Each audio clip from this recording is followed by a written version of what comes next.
કેમ છો સહીભાઈ? બસ મજામાં. મજામાં? ક્યાંથી આવો છો? હું આણંદથી આવું. આનંદથી આવો છો? શું તકલીફ હતી કયો? તકલીફ મને હતી કે થોડાક સમય પહેલાં વેટ ઉચક્યું હતું મારી ગાડી એક વાર આવીએ. મને કમરમાં પ્રોબ્લેમ હતો કે એનાથી મારાથી બેસી જ નહોતું રહેવાતું. તો મેં 3-4 ડૉક્ટરોને કન્સલ્ટ કર્યા તો એ લોકોએ મને ઓપરેશન જ સજેસ્ટ કર્યું. જેનો ખર્ચો ટોટલ 1.5 લાખ અરાઉન્ડ આવતો હતો.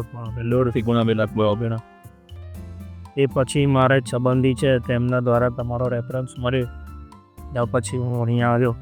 મને 3 મહિનાથી પહેલાં તકલીફ હતી કે મારાથી કેવું ચલાતમાં કોઈ સરખું, પણ અહીંયા મલ્ટિપલ સેશન્સ થયા પછી મને અત્યારે 80-90% સારું છે. 80-90% સારું થઈ ગયું. સારું થઈ ગયું છે કે હું બધું મારું જાતે કરી શકું કે મને કોઈ હેલ્પ જરૂર પડતી નથી. બરાબર. પેલા તકલીફમાં શું થતું હતું? ચાલવામાં, બેસવામાં? અહીંયા ચાલવામાં બી ડગમગ થતું હતું. મારાથી બેસી નહોતું રહેવાતું અને ખુરશી પર બેસું ગમે ત્યાં બેસું મારે ગાદી લઈએ અને મોસ્ટલી મારે આડું જ કરી રહેવું પડતું, સૂતું રહેવું પડતું હતું.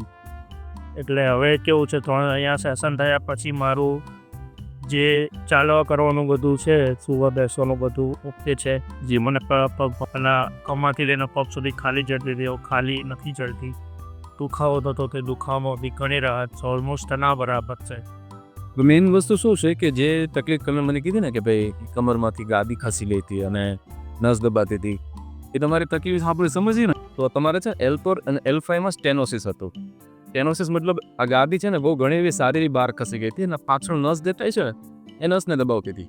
અને બીજું કે તમારે ડિસ્ક ડીજનરેટ ડિસીઝ મતલબ આ ત્રીજા ચોથા મણકાની ગાદી અને ચોથા 5મા મણકાની ગાદી સુકાઈ ગઈ હતી. અને આ બધી તકલીફના કારણે તમને ડાબા પગમાં જે નસ જતી હતી તમારા, એમાં આખા પગમાં તમને ઝંઝણાટી થવી, ખાલી ચડવી, તમે બેસી ના શકો, લાંબુ ચાલી ના શકો, દુખાવો થાય. બરાબર. આ તકલીફ બહુ વધારે હતી. 2.5 mm ખાલી જગ્યા હતી ત્યાં. નોર્મલી 15-17 mm ડાયામીટર હોય ત્યાં જગ્યા હોય એટલો 15 થી 17 mm નો, પણ જે 2.5 mm હતો. એટલે ડૉક્ટરોએ તમને સજેસ્ટ કર્યું ઓપરેશનનું. આપણે જે સારવારમાં આપણે જે બોન અલાઇનમેન્ટ કર્યું, બરાબર, આપણે બોન સેટિંગ કર્યું, એમાં જે 2 મણકા વચ્ચે જે ગાદી હતી જે ખસવાના કારણે નસ દબાતી હતી, આપણે 2 મણકાને પ્રોપર સેટ કર્યા. એ સેટ કર્યાથી ગાદી જે બહાર હતી એ ઓબ્વિયસલી થોડીક એની મૂળભૂત પોઝિશનમાં આવે.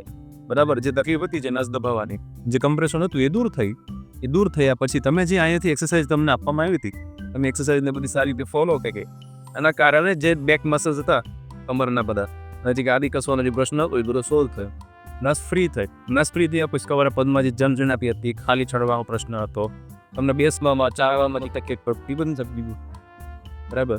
પણ હવે આગળ ધીરે ધ્યાન રાખવાનું શું હોય કે માનું બી કાંઈ ભૂલથી વાંકા વળી ગયા, અચાનક કાંઈ પડી ગયું તું, લેવા ગયા, વાંકા વળીને વજન ઉચક્યો, બરાબર, અથવા લાંબો સમય સુધી નીચે પેખાડ્યા, ભવિષ્યમાં જો આ બધી વસ્તુઓ તમે અવોઇડ કરો તો આ પછી પાછું થવાની તકલીફ ના રહે. ઠીક છે. અને હવે કેવું સારું છે, આ બધી વસ્તુનું અમલ રૂટીન કરી શકો. બીજી વસ્તુ મારે નોર્મલ રૂટીન કર્યું. મારા જે રોજના કામ છે ત્યાં પહેલાં 15 દિવસ તો બેડ રેસ્ટમાં હતો કારણ કે મારાથી ઊભું કંઈ નહોતું થવાતું. ઓકે. હવે બધું કરી શકો શું કર્યું? બરાબર. હવે મતલબ બેક ટુ નોર્મલ લાઈફ છે. નોર્મલ.